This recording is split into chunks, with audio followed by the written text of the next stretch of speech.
হ্যাঁ guys, welcome back to my another vlogs. তো আবার মোটামুটি 2-3 দিন পর ভ্লগস করছি। এই 2-3 দিনের মধ্যে হোলি ছিল 2 দিন, অফিস ছুটি ছিল 2 দিন, আমার অফিস ছুটি ছিল। আর বাকি মোটামুটি হোলিতে খুব এনজয় করলাম ইসকনে গিয়ে। আর আমি হোলি খেলিনি, কারণটা হচ্ছে একটাই যে হোলি খেললে আমার ড্রেসটা কাচতে হবে আমার নিজেকেই। তো সেই কারণের জন্য আমি হোলি খেলিনি। আর আমি সবসময়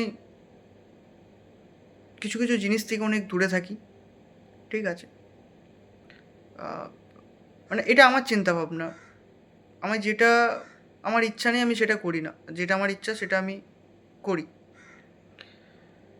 আমার ঘুরতে যাওয়ার ইচ্ছা হয় আমি ঘুরতে যাই, কোনো কিছু খাওয়ার ইচ্ছা হলে খাই।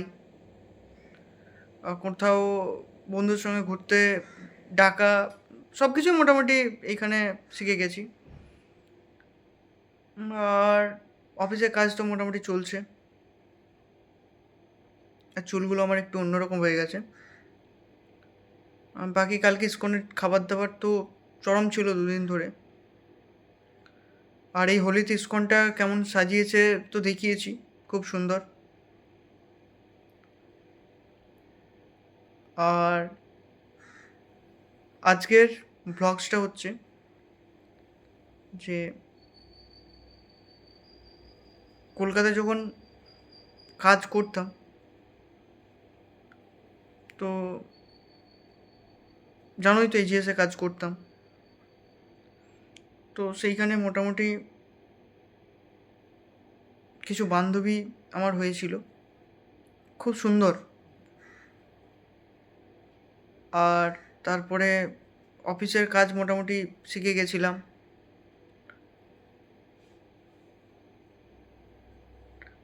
আমার টিএল যতগুলো ছিল, আমার লাইফে যতগুলো টিএল হয়েছে, সত্যি কথা বলছি, মানে অসাধারণ পেয়েছিলাম।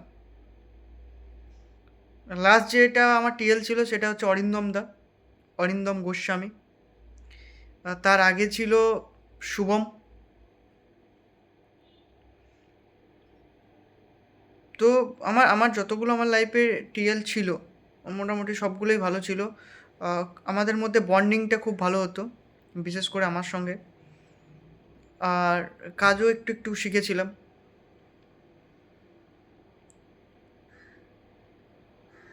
আর এখন তো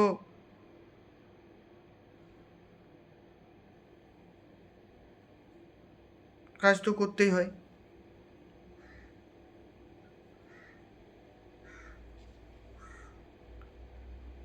আর বাকি আমার মুম্বাই এখন প্রচণ্ড পরিমাণে গরম পড়ে গেছে। তাই সবসময় এখন এসি চালিয়ে থাকতে হয়। আর এমন শরীরটাকে আমি এমনভাবে তৈরি করেছি, ও গরম একটু সহ্য করতে পারে না, একটু গরম সহ্য করতে পারে না। রাতের দিকেরটা তো ধরো ফ্যান চালাই, এমনিতে আমি যে রুমটাতে থাকি মোটামুটি ঠান্ডাই থাকে। তো রাতে কোনো প্রবলেম হয় না। দিনের বেলাতে আমি যে হেঁটে হেঁটে আসি না, প্রচণ্ড পরিমাণে রোদ। আর এত গরম, তাড়াতাড়ি এসে প্রথমে আমি এসিটা চালাই, তারপরে আমি সিস্টেম অন করি। বাকি খুব ভালো লাগে। আর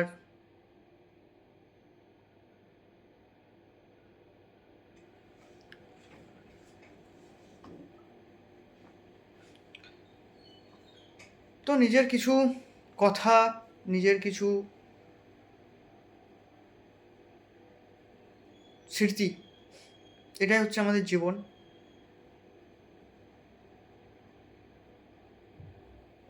চলো, অনেক হয়ে গেছে। সো থ্যাংক ইউ, আবার কোনো ব্লগসে দেখা হচ্ছে। রাধে রাধে।